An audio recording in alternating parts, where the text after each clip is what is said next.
მოგესალმებით ყველას.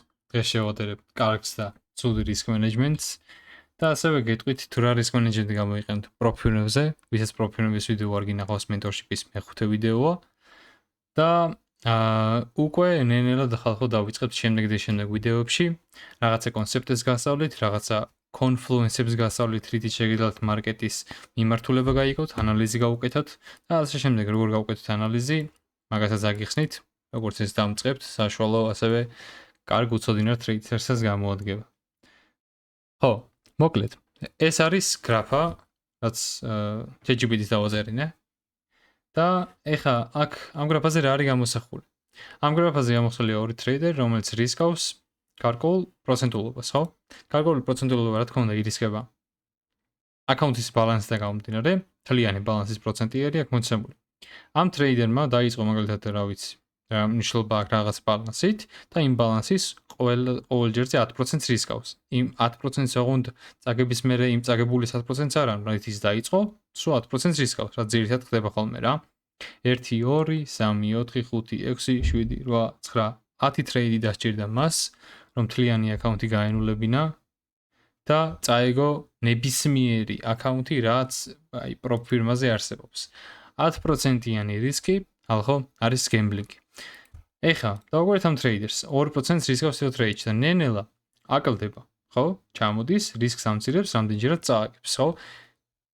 დღის ბოლოს ყოველთვის გადაგარჩენს რისკის შემცირება და მარკეტზე ცუდი და კარგი კონდიციის გარჩევა. როცა მარკეტზე არ არის სახარბიელო შენთვის, ვერ ხედავ მარკეტზე მაღალბუთობიან ეტაპებს, ან ტრეიდი არ უნდა გახსნა, ან რისკი უნდა შეამცირო გამომდინარე იქიდან, რომ შენი კაპიტალი დაიცვა. ყველა ხართ ორიენტირებული არასწორ ასპექტზე ტრეიდინგში. ყველა ხართ ორიენტირებული იმაზე, რომ ფული გააკეთოთ, რომ ფული იშოვოთ და მეტი გააკეთოთ.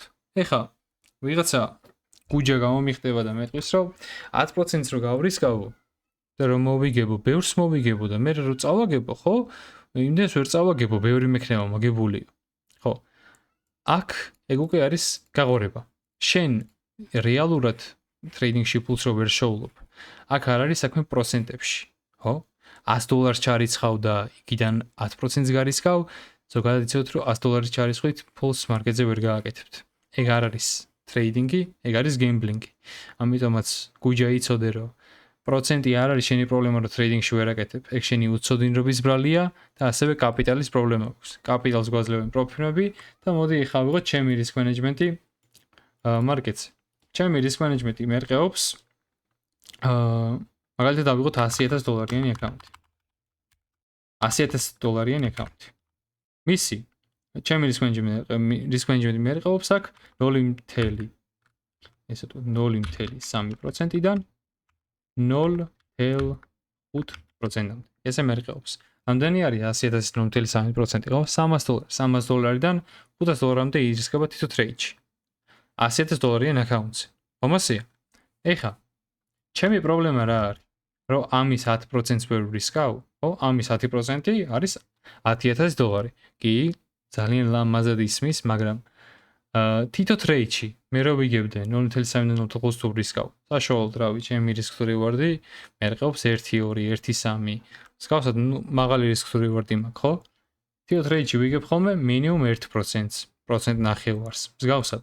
ანუ მე თითო ტრეიდში $100,000-იან აკაუნტზე გავაკეთებდი რამდენს? $100-1500, ხო? ცოტა არის ეს თითო ტრეიდში. ნამდვილად არ არის ცოტა, ხო? $300,000-იან აკაუნტი ავიღოთ. 300k ავიღოთ. 10% რისკი $300,000-იან აკაუნტზე. რამდენია? $30,000, ხო? 30k. კი, თითო ტრეიდში 30,000 60,000 რო იგებდე, ხო? კარგი არის, მაგრამ ეგ არის გაღორება.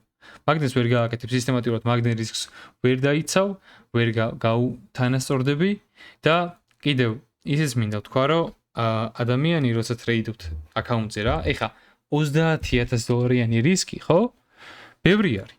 აი ხო ვიღაცა $30,000-ს ვერ გარისკავს, მაგრამ თქვენ $300,000 არ გაქვთ, ხო? $300,000-იანი არც პროფილმის აკაუნტი არ გაქვთ. თქვენ გაქვთ რა?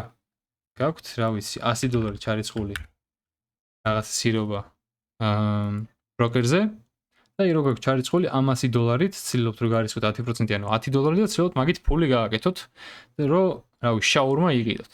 ხო, აი ამით ტრეიდინგს აზრი არ აქვს. არაფერს არ მოგიტანთ ეგ. ეგ არის გემბლინგი, დროსაც კარგავთ, ვერც სწავლობთ, ემოციებს ყოფით, მაგ ემოციების კონტროლს კიდე აზრი არ აქვს, რომ გააკონტროლოთ, იმიტომ რომ ცოდნა არ გაქვთ. ცოდნა როცა არ გაქვს, ხო და მარკეტზე თავდიჯერებული არ ხარ. მარკეტზე თავდიჯერებული არ ხარ იმაში, რომ შენ რო ხა ტრეიდი წააგო მე მოიგებ, ხო? ფსიქოლოგიას აზრი არ აქვს, ეს გაიგეთ. არ აქვს, სანამ მარკეტზე იმ დონეზე არ მიხვალ, რომ გეცოდინება, რას დაელოდო, რა გახსნა და ასე შემდეგ, ხო? მანამდე ფსიქოლოგიაზე მუშაობას, ხო? სერიოზულად აზრი არ აქვს. ამიტომაც ფული გამოიტანეთ ბროკერებიდან, ისწავლეთ ტრეიდინგი, ისწავლეთ სწორი მიდგომა, დაიწყეთ დემოზე ტრეიდი და თქვენი ტექნიკური შესაძლებლობები იმ დონეზე რომ მივა, რომ როცა იცით მარკეტზე რომ დაждდებით რაღაცას დაელოდოთ, შემდგომ შეგიძლიათ შეიძინოთ აკაუნტი. აი ეს არის უფრო ღრმა ახსნა რისკ მენეჯმენტის. მერე ეხლა კიდე შეიძლება რა მომენტში რას ვაკეთებ ხოლმე რა თუ მაგალითად დღეში ერთ ტრეიდზე მეც არ ხსნი რა ეგეც რისკ მენეჯმენტში გადის აი არის ხოლმე მომენტები ხანდახან რომ აი მეორე ტრეიდი შეიძლება გავხსნა თუ ძალიან ცოტა წავაგე ან break-even-ზე დავხურე რა მაგ დროს break-even-ზე თუ დავხურე რისკს არ ვამცირებ მაგრამ ძალიან ცოტა თუ წავაგე ხო რისკს შევამცირებ ანუ 0.5-ს აღარ გავრისკავ მაგალითად გავრისკავ 0.3-ს 0.2-ს ხო რისკს შევამცირებ მოგებით, მაინც კარგად მოვიგებ, თუ მოვიგე, იმ პატარა წაგებასაც ამოვიღებ და კიდე დამატებითაც მოვიგებ და დღეს წაგებაში არ დავხურო. ეგ არის მთავარი. მადლობა ყურადღებისთვის და დროებით.